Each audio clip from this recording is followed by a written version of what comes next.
Meus queridos irmãos da Congregação Cristo Luterana de Uberlândia, nós queremos iniciar agora o nosso momento de culto. Um pouco depois do previsto, queríamos ter iniciado às 19 horas. Chamamos a todos bom dia, um bom domingo a todos, que Deus abençoe a todos, que Deus esteja com todos nesse momento de reflexão, nesse momento de culto, e que possamos realizar assim, juntos, um culto agradável ao nosso Deus e Pai. Nesse domingo em que nós lembramos o batismo de nosso Senhor e Salvador Jesus Cristo. Nós queremos iniciar esse momento sagrado com as palavras do Salmo 29, que são as palavras para esse domingo. E desse Salmo 29, nesse momento, nós queremos destacar o versículo 7. O justo, ele se interessa pelo direito dos pobres, mas o ímpio não se importa com isso. O justo se interessa pelo direito dos pobres, mas o ímpio não se interessa com isso. Assim, queridos irmãos, nós queremos iniciar esse momento de culto em nome de Deus Pai, Deus Filho e Deus Espírito Santo. Amém. Deus é o nosso refúgio e fortaleza, é socorro bem presente nas tribulações. Se dissermos que não temos pecados, a nós mesmos nos enganamos e a verdade não está em nós.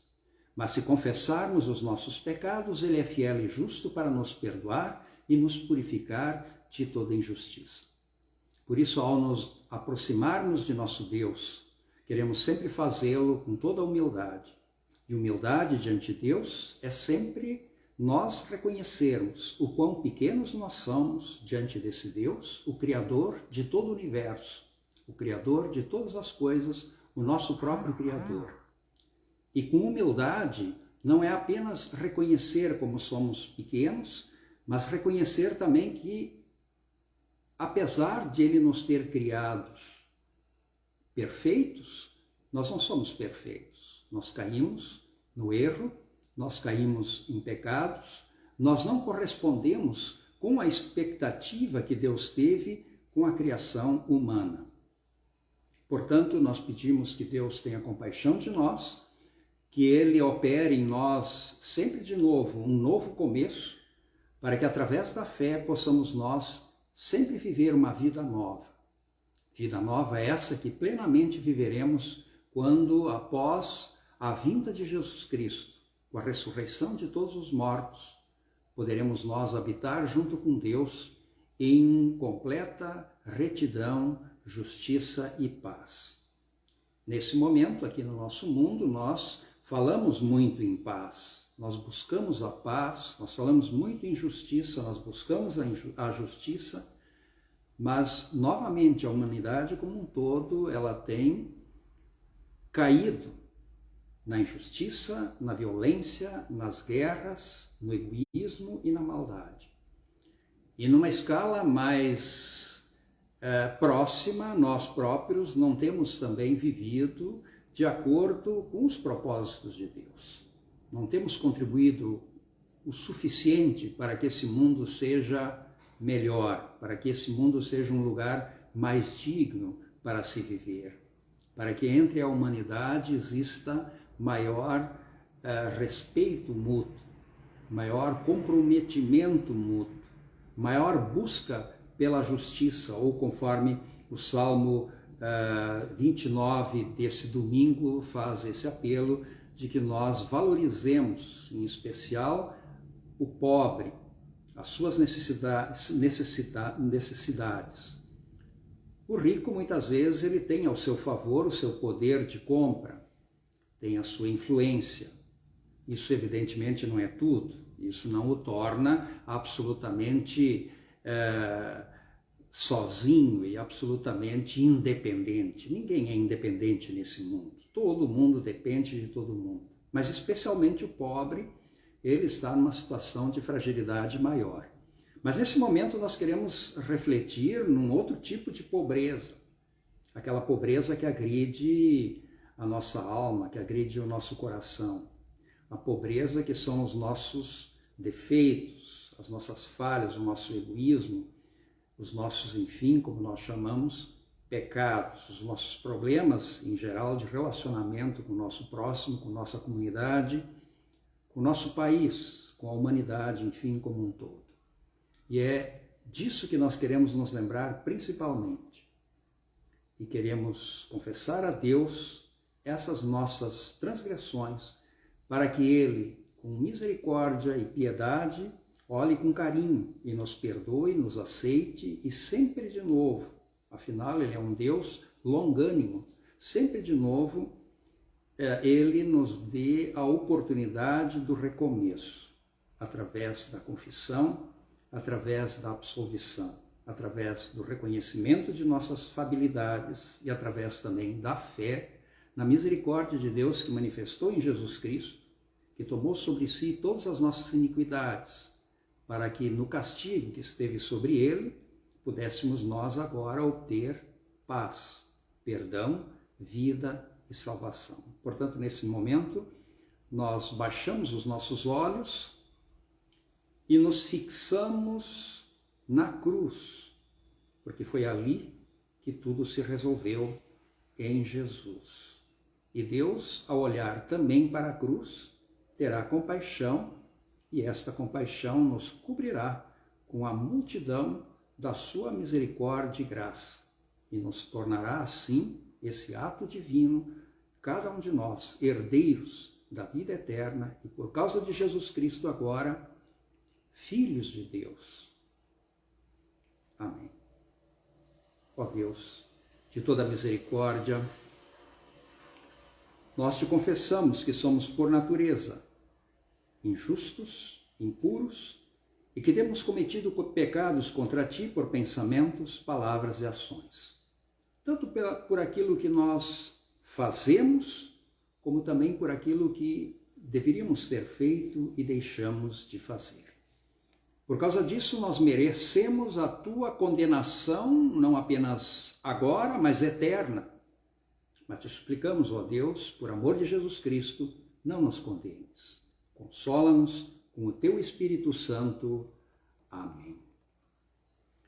Bem, meu querido irmão, pode ter certeza, se esse foi o seu sentimento, se essa é a tua confissão, se esse é o teu reconhecimento, e se essa é a tua fé, e que confia no perdão de Deus e deseja o consolo do Espírito Santo, então eu, como ministro da palavra, com chamado, ordenado, autorizado pela Igreja de Deus, através da congregação evangélica luterana Cristo de Uberlândia, eu te anuncio a graça de Deus.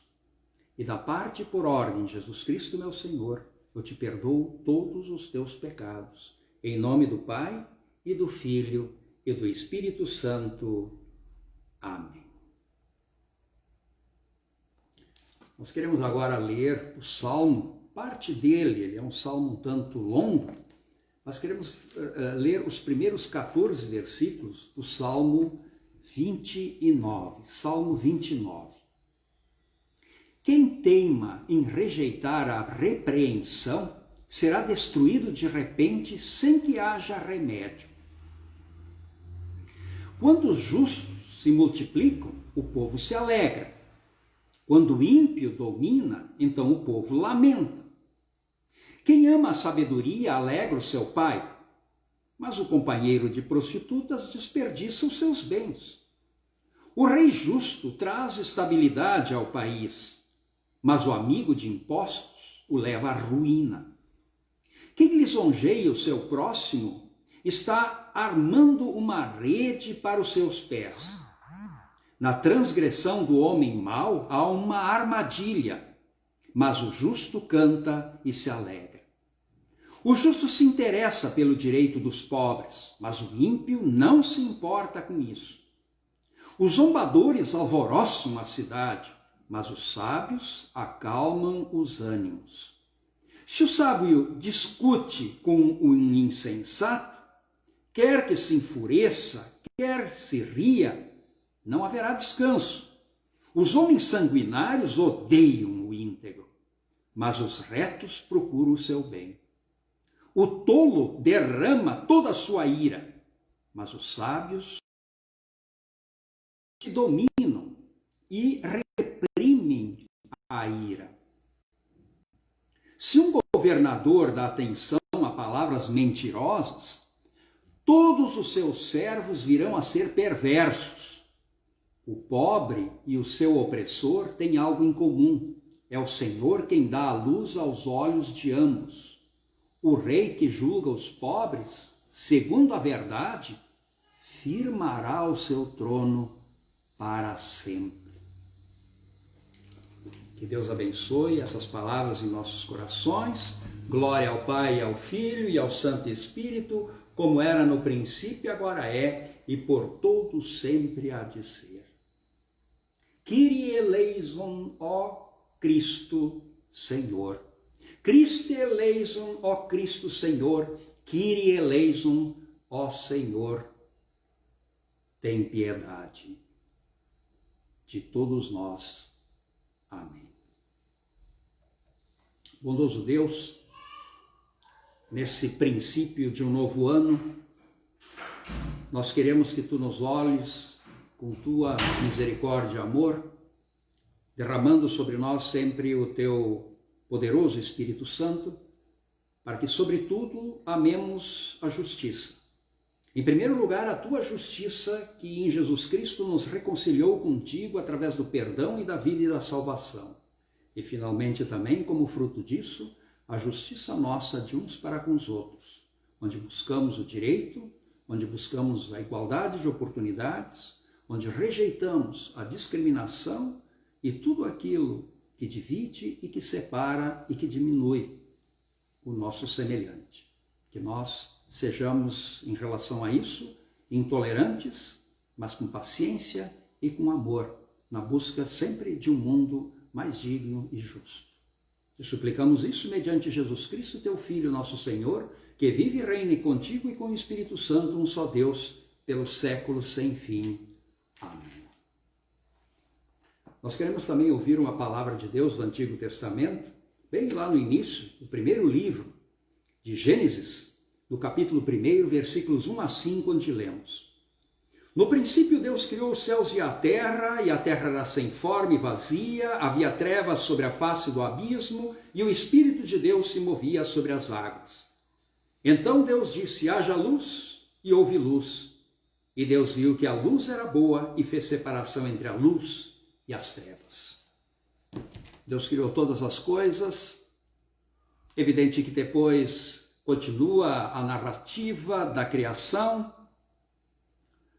Não entra na profundidade do modus operandi de Deus, mas de uma forma profética anuncia um fato. E esse fato é que Deus criou todas as coisas e principalmente criou a luz. A luz é importante. Aqui está se referindo à luz do sol, mas evidentemente que Deus cria continuamente também outro tipo de luz.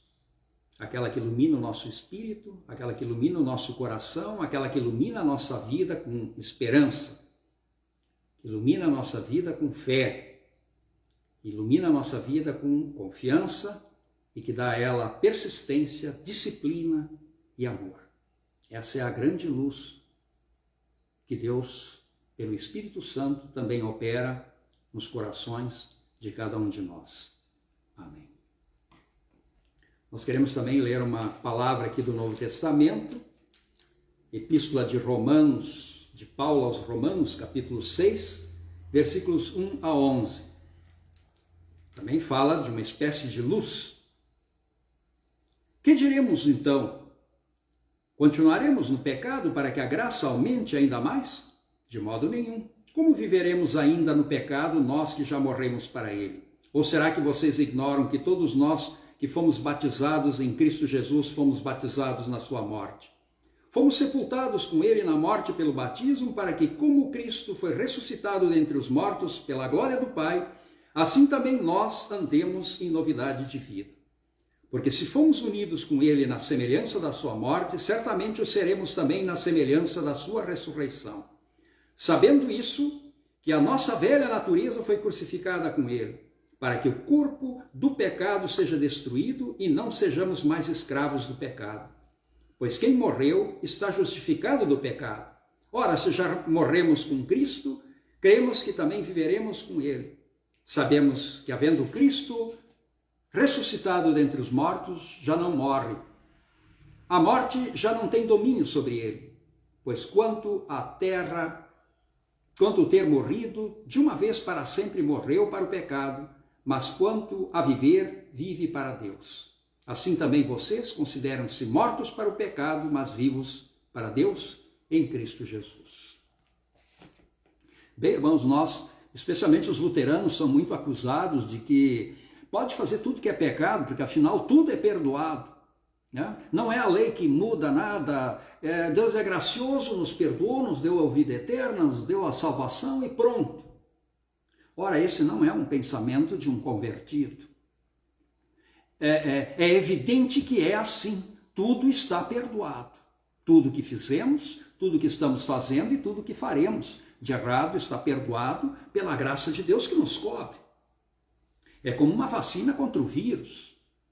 Talvez o vírus está ali, mas a vacina consegue criar as defesas do organismo para que ele não destrua o organismo humano. É isso que nós esperamos, é a grande esperança nossa para esse ano, que sejamos vacinados e possamos voltar a uma vida mais próxima da sua normalidade, porque assim está para alguns bastante insuportável e difícil. Então nós esperamos ansiosamente pela vacina. Muitos maldosamente até criticam, acham que não adianta, não sei o quê, mas enfim, nesse momento nós precisamos colocar também a nossa confiança numa das coisas mais importantes que Deus nos deu, que é a ciência, que é o conhecimento. Enfim, mas Deus, ele na sua infinita misericórdia, ele nos perdoa, e ao ele nos perdoar, isso é um poder, a luz de Deus é um poder, o perdão de Deus é luz, e a luz é um poder. Então, independente de qualquer outra coisa, nós passamos a amar a Deus. E ao amar a Deus, nós não mais por medo dele, não mais por medo do inferno, que isso é uma coisa resolvida, nós não temos preocupação nenhuma, nem com o céu, nem com o inferno, nós temos preocupação com a vida. Deus nos libertou desse trauma, Deus nos libertou dessa doença, digamos assim, que é a preocupação com o céu, preocupação com o inferno, de fazer isso, fazer aquilo para fugir da ira de Deus. Isso é uma neurose, isso é horrível, isso acaba com a vida. Deus nos liberou disso, Deus nos liberou completamente disso, ao nos mandar Jesus e dizer, você agora tem a vida eterna, não se preocupe mais com isso, preocupe-se com coisas importantes. Preocupe-se com sua família, preocupe-se com seus filhos, preocupe-se com os pobres, preocupe-se com a justiça, preocupe-se em melhorar esse mundo e essa vida, porque o outro mundo está resolvido através da obra de Jesus Cristo. A única coisa importante ainda nesse contexto que precisa ser feita é levar essa mensagem às pessoas. É isso que estou fazendo nesse momento, é essa missão, essa minha profissão, esse é o meu trabalho, é fazer isso. Para que as pessoas, elas tenham consciência de que não devem, não se precisam, que abandonem a neurose da preocupação com o inferno, com demônios, com condenação, com pecado, né? Que sejam libertados disso no sentido de agora livres, porque Cristo foi sacrificado por nós, possamos nós nos preocupar com coisas de fato relevantes. Com uma profissão digna, com o estudo, com o esforço, com a disciplina, com o caráter, com a justiça e com o bem. não para conquistar o céu que já nos foi dado de graça e de presente. Essa é a grande mensagem, digamos assim, que nós insistimos também como Igreja de Cristo. Que a nossa preocupação está aqui agora com essas coisas, né? Mas ao nos preocuparmos com o céu, significa nós não nos preocuparmos com o inferno. Buscar em primeiro lugar o reino e a sua justiça, e outras coisas vos serão acrescentadas. O que quer dizer? Não se preocupe com o demônio, não se preocupe com o inferno. Essas coisas já estão resolvidas em Jesus Cristo. Se preocupe com o céu, isso é com Jesus, com a solução que Jesus lhe dá, para que as outras coisas agora fundamentais desse mundo sejam acrescentadas, que as coisas agora deste mundo, desta vida, nas quais nós precisamos nos concentrar com amor e com justiça. Esse é o texto, portanto, é a ideia, digamos, principal, né, do texto de Paulo aos Romanos. Bom, se nós somos cobertos, então vamos fazer um monte de pecado, fazer tudo errado e não sei o que, não entendeu nada, não entendeu absolutamente nada, né? Não crê em absolutamente nada, não foi convertido, não tem fé se pensar assim, porque a luz de Deus atua, a luz de Deus transforma, a luz de Deus modifica, a luz de Deus coloca coisas novas na nossa vida, porque coloca nela a luz, coloca nela a fé. Amém. Nós queremos também ouvir a leitura do Santo Evangelho para esse nosso domingo, que trata do batismo de Jesus. Marcos capítulo 1, começando pelo versículo 4.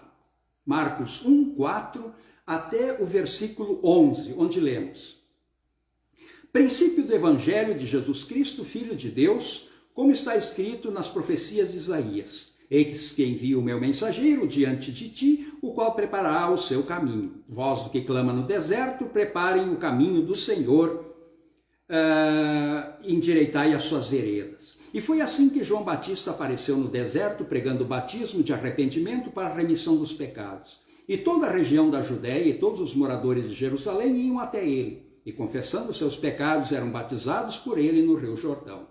A roupa de João era feita de pelos de camelo e ele usava um cinto de couro e se alimentava de gafanhotos e mel silvestre.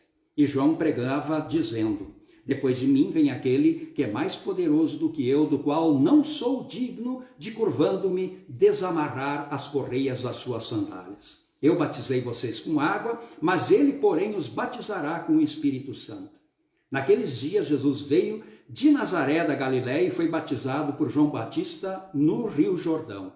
Logo ao sair da água, Jesus viu o céu se abrindo e o Espírito descendo como pomba sobre ele. Então veio uma voz dos céus que dizia: Este é o meu Filho amado, em ti me agrado. Assim termina o Santo Evangelho. Amém. Vamos agora confessar a nossa fé nas palavras do Credo Apostólico. Creio em Deus Pai Todo-Poderoso, Criador do céu e da terra, e em Jesus Cristo, seu único Filho, nosso Senhor, o qual foi concebido pelo Espírito Santo, nasceu da Virgem Maria, padeceu sob Pôncio Pilatos, foi crucificado, morto e sepultado, desceu ao inferno, no terceiro dia ressuscitou dos mortos, subiu ao céu e está sentado à direita de Deus Pai Todo-Poderoso, donde há de vir a julgar os vivos e os mortos. Creio no Espírito Santo, na Santa Igreja Cristã, a comunhão dos santos, na remissão dos pecados, na ressurreição da carne e na vida eterna. Amém. Que a graça de nosso Senhor Jesus Cristo, o amor de Deus o Pai e a comunhão do Espírito Santo esteja com todos vós, hoje e sempre. Amém. Aqui, na leitura do Evangelho, em específico aqui, essa narrativa do batismo de Jesus, nós temos algumas coisas muito importantes para nós. A primeira delas é a presença da Trindade. Vejam, a Trindade sempre foi uma preocupação muito grande dos cristãos em estabelecer uma doutrina, estabelecer um resumo de fé, uma confissão de fé bem clara sobre a doutrina da Trindade. Na verdade, a doutrina da Trindade, ela engloba toda a mensagem evangélica, engloba toda a mensagem do evangelho do amor de Deus. Muitas vezes é um tanto quanto difícil entender, Deus é um só, é Pai, que não é o Filho, Pai, Filho e Espírito Santo. O Pai é Deus, o Filho é Deus, o Espírito Santo é Deus, mas não são três deuses, é um único Deus. Mas o Pai não é o Filho não é o Pai, e o Pai e o Filho não são o Espírito Santo. Cada um tem sua individualidade, mas há uma unidade nessa diversidade, digamos assim, que é um único Deus eterno. Jesus é Deus, é o único Deus eterno junto com o Pai, e o Espírito Santo é o único Deus eterno junto com o Pai e o Filho. Um único, apenas Deus. Isso, tecnicamente, é muito complicado entendermos, e tecnicamente já houve muita preocupação em colocar isso bem claro, através do exemplo do triângulo, de um triângulo só e três lados, né? Enfim, muitas explicações, mas o mais importante de tudo é que ali está o resumo do Evangelho. O Pai nos criou e nos cuida, o Filho nos salvou e nos deu por causa da sua salvação e remissão nós temos o perdão, por isso nós não precisamos mais nos preocupar com o inferno, nem com condenação, mas estamos livres para pensar agora, né, o hoje, o nosso mundo. E o Espírito Santo é aquele que mexe nas nossas emoções e no nosso cérebro, de forma que ele submete o nosso cérebro a uma coisa chamada fé. Nós temos o nosso cérebro submetido à fé. Porque o nosso cérebro, na sua racionalidade, ele jamais chegaria a isso. Inclusive, sobre a própria existência de Deus, crer na existência de Deus. Isso é uma questão de fé. Não está implícito isso no nosso cérebro. Na nossa razão, 1 mais 1 é 2 e acabou. E não tem como nós mudarmos isso. E não temos como acrescentar isso coisas que extrapolam números, dados, e experiências, e laboratório, e ciência, né? A mesma coisa a criação do mundo. A criação do mundo jamais será uma coisa de laboratório, jamais será uma coisa de ciência. A ciência tem que falar das coisas que ela pesquisa, né? E as suas pesquisas, em alguns pontos, são muito limitadas. E esse limite jamais será quebrado no sentido de atingir um dia, pela razão, Deus. Jamais a ciência um dia vai provar, isso eu tenho certeza, jamais a ciência vai provar que Deus criou o mundo. Isso não existe, isso é impossível, pode ter noção, né? Mas essa coisa maravilhosa, aí entra a filosofia, né? Numa sequência de pensamentos lógicos e tudo mais, pode até colocar algumas coisas e chegar à ideia, deve ter um Deus superior e etc. Mas isso tudo é muito pouco, isso tudo não é nada em relação à verdade de fato que nos é revelada pela fé. Então dizer que lá na escola, na aula de ciência, a professora tem que ensinar a doutrina da criação, isso é um absurdo, isso não existe, isso é uma contradição em relação à ciência. Lá tem que se ensinar, se tiver ensino religioso, que os cristãos, eles acreditam de todo o coração que Deus criou todas as coisas. E aí existe toda uma discussão, em 6 dias Deus criou, no 7º descansou, até que ponto isso tudo, digamos, extingue toda a possibilidade de discussão do modus operandi de Deus? Claro que não. Isso, uma forma resumida e muito simples, de simplesmente dizer que Deus criou todas as coisas, criou o ser humano e etc. Agora, como ele fez isso, precisaria de fórmulas matemáticas e de física extraordinárias que nem Einstein entenderia, né? Então, não foi essa a preocupação de Deus ao revelar em Gênesis que ele criou os céus e a terra. Ele apenas se preocupou em colocar a verdade no coração daqueles que nele creem, e creem nele por causa de quê? Por causa do Espírito Santo. Porque sem o Espírito Santo nós não poderíamos crer. A nossa fé não é uma criação de nós próprios, da nossa razão. Ora, jamais a razão cria a fé não vem dela. Se nós decidirmos simplesmente nos limitar a aspectos racionais da vida e ficar nisso, jamais abriremos para a fé. Aliás, nem abrimos, Deus rompe essa casquinha e ele penetra lá com sua fé. Aí nós cremos. Mas nós cristãos precisamos sempre fazer uma diferença entre fé e ciência. São diferentes. A ciência é uma criação de Deus, mas ela não pode ser confundida com a fé. Porque a fé vai além da razão, ela vai além da lógica, mas ela não prejudica a razão, ela não prejudica a fé, a ciência, ela não interfere no sentido de colocar conceitos ali que extrapolam a própria ciência. Ela pode colocar ali a fé do cientista, por exemplo, que ama o que faz, né? que percebe Deus em todas as coisas. Mas ele não vai lá no texto dele, que ele publicou, colocar isso. Isso é uma questão pessoal dele e de fé que ele não pode exigir de outros cientistas, que não pode exigir de outra humanidade, de outras pessoas. Bom, essa é a obra do Espírito Santo.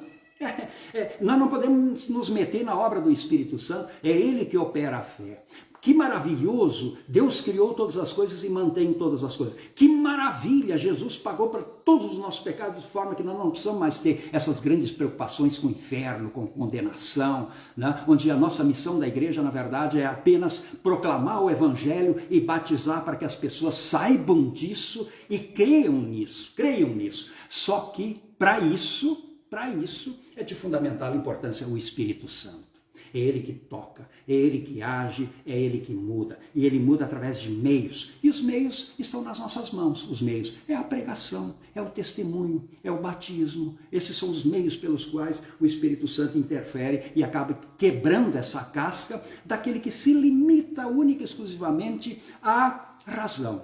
Existe um mundo infinitamente grande, enorme, sem fim, que está além das possibilidades de nossa razão. Nos limitarmos à nossa razão é empobrecer demais a nossa vida em relação ao próprio conhecimento. Quando nós abrimos a nossa razão para a fé, nós conhecemos coisas extraordinárias que nos são reveladas por Deus. E a primeira delas, que Ele é o Criador de todas as coisas, o nosso próprio Criador. E o mantenedor de todas as coisas e o nosso próprio mantenedor. E a segunda coisa importante é Jesus Cristo, Filho de Deus, que veio para nos purificar e retirar de nós essa preocupação neurótica, doentia com o inferno, com condenação, com ira de Deus. Isso não existe mais para aqueles que estão em Cristo, porque são novas criaturas e morreram, e o que permanece neles não é a morte, como o apóstolo Paulo diz, a morte se foi agora através da ressurreição. E o que permanece é a vida, é a salvação. Isso é obra do Espírito Santo, o convencimento. Eu não preciso provar que a Bíblia é verdade. Tem gente que se preocupa em provar que a Bíblia é verdade. Fazem escavações lá em Israel, mostram detalhes, olha, comprova. Tudo isso é bonito. Tudo isso é bonito, mas não é isso que convence. O que convence é o poder do Espírito Santo. Então eu creio na Bíblia porque aqui eu vejo que tudo é verdade, tudo é certinho, não sei o quê. Não é porque eu vejo isso, é porque o Espírito Santo me mostra isso e me convence disso. Além das minhas dúvidas. Além das minhas dúvidas, ele extrapola as minhas dúvidas. Ele extrapola e vence sempre. O que vence sempre é a fé. Bom, o batismo de Jesus foi batizado. Bom, ele foi batizado adulto, né? Era o costume na época, o batismo de adulto. Batismo de criança, está certo? Alguns perguntam, alguns acham que não, porque não tem assim um exemplo bem claro na Bíblia. Só exemplos, mas não é uma questão de exemplos, é uma questão de coerência. O poder vem do Espírito Santo, a fé é operada pelo Espírito Santo no coração. A criança já nasce em pecado, é da natureza, isso vem de nascimento, isso está claramente comprovado na Escritura. Eu nasci em pecado, iniquidade me concebeu minha mãe, e o homem que pecar morrerá. né? O homem que pecar morrerá, a não ser que ele seja perdoado. E o perdão vem pela fé, e a fé é operada pelo Espírito Santo. Então, nada mais simbólico disso do que o batismo de um bebezinho. E eu gosto, quando eu batizo um bebezinho, quando ele chora, esperneia, né? Porque ele não está contribuindo com nada, né? Ele está sendo batizado e purificado pelo poder da palavra que age pela água e o converte à fé e traz para o reino. Claro, depois que ele vai crescendo, a razão vai sufocando essa fé, como ela sempre faz também. A razão também sufoca a fé. A razão tem que estar submetida, ela não pode submeter a fé, né? Então nós levamos a ela o evangelho, ensinamos. E aí aquele batismo, o efeito do batismo, aquela chaminha da fé, ela vai se mantendo. Porque tem dois tipos de fé. Tem uma fé objetiva e tem uma fé que nós chamamos de reflexiva. A objetiva é aquela fé que existe, que está dentro de nós, que nos salva, que nos livra do inferno, pronto, independente de nossa consciência ou não, naquele momento. E a fé objetiva é essa, então, que agora a gente sabe. Pelo poder do Espírito Santo, a gente se instrui na palavra. Então, o bebezinho tem essa fé objetiva. Nós temos também essa fé objetiva. Mas nós, à medida que vamos crescendo e desenvolvendo o nosso raciocínio, vai entrando lá também e tomando conta a nossa fé reflexiva através do conhecimento da palavra. Por isso é tão importante o conhecimento, por isso é tão importante o conhecimento da Bíblia, da Escritura Sagrada, que torna essa fé consciente. Mas essa fé é uma coisa objetiva, porque fé, na verdade, é fidelidade. E fidelidade, a nossa fidelidade, é a fidelidade de Cristo, que cumpriu a lei e que pagou pelos nossos pecados. Essa é a fé objetiva, a obra de Cristo. A reflexiva é o resultado agora dessa fé, da nossa razão, do nosso entendimento, do nosso testemunho. E Jesus foi batizado, né? E o batismo dele valida o nosso batismo. O batismo dele é com o Espírito Santo. Então, alguns acham que ainda tem um outro tipo de batismo, o batismo do Espírito Santo. O batismo do Espírito Santo, ele se realizou no nosso batismo, em nome do Pai, do Filho e do Espírito Santo. Depois daqui, nós temos que ser batizados pelo Espírito Santo o tempo todo.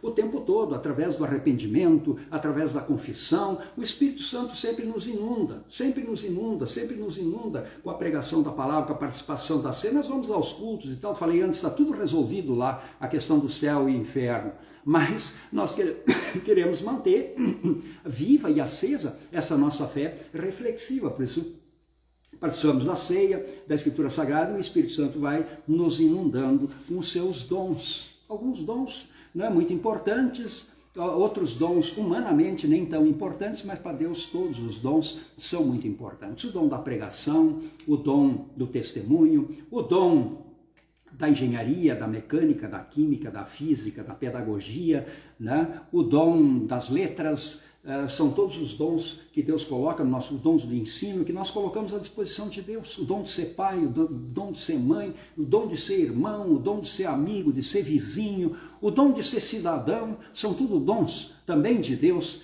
Quando vividos de forma justa e correta, eles sobem com um incenso agradável diante de Deus e agradam a Deus, e são daí também considerados frutos do Espírito Santo, né? Quando realizados em justiça e em amor. Bom, é o batismo de Jesus, então, presença do Pai, presença do Filho, do Espírito Santo em forma de uma pomba, e Deus dizendo: esse é meu Filho amado em quem eu me comprazo, em quem eu me alegro. E a grande alegria de Deus é porque Jesus realizou a obra da salvação das criaturas humanas de Deus, que agora retornam a Ele com vida e justiça. A alegria no céu por um pecador que se arrepende, a festa no céu para aquele que retorna. Então, mais um, né? Mais um pela obra de nosso Senhor e Salvador Jesus Cristo e pela operação do Espírito Santo. Amém. Que a graça de nosso Senhor Jesus Cristo, o amor de Deus e a comunhão do Espírito Santo estejam com todos vós. Amém. Pai nosso que estás no céu, santificado seja o teu nome, venha o teu reino, seja feita a tua vontade, assim na terra como no céu. O pão nosso de cada dia nos dá hoje e perdoa-nos as nossas dívidas, assim como nós também perdoamos aos nossos devedores. E não nos deixes cair em tentação, mas livra-nos do mal, pois teu é o reino, o poder e a glória para todo sempre. Amém. Recebei a bênção do Senhor. E o Senhor te abençoe e te guarde. O Senhor faça resplandecer o seu rosto sobre ti e tenha misericórdia de ti. O Senhor sobre ti levante o seu rosto e te dê a sua paz. Amém. Bem, irmãos, assim nós encerramos esse momento de culto e convidamos a todos para o próximo final de semana para mais uma solenidade aqui online durante esse período de férias. Nós esperamos que no finalzinho de janeiro e no começo já de fevereiro possamos nós realizar os nossos cultos, se for possível, os cultos presenciais, com aquelas regrinhas lá de distância, álcool gel e cuidados, máscara e etc, etc. Esse não é um momento de nós relaxarmos. Parece assim que a gente está no mar, nadando e está vendo ali na frente a praia. Algumas câimbras já começam a ameaçar, mas não vamos cair no desespero, vamos dar uma descansadinha, mas não descansar no sentido de relaxarmos. Vamos nadar até na praia. E não vamos morrer na praia, vamos chegar até lá, muito cuidado. Então eu peço também que Deus dê para todos um pouco mais de paciência, um pouco mais de cuidado, espera mais um pouquinho, evite qualquer bobagem, não faça bobagem. A coisa não é brincadeira, né? Então todos estão convencidos disso. É impossível que alguém não esteja ainda convencido que essa coisa do coronavírus não é brincadeira. Então vamos cuidar um pouquinho, fazer, e até muito, né? Mas vamos cuidar e vamos nadar sem câimbras até a praia, para que lá, seguro, os bombeiros nos ajudem, né? Enfim, os médicos, a medicina nos ajude e que possamos assim receber a vacina e estarmos imunizados e quebrar essa corrente do mal, que é esse vírus.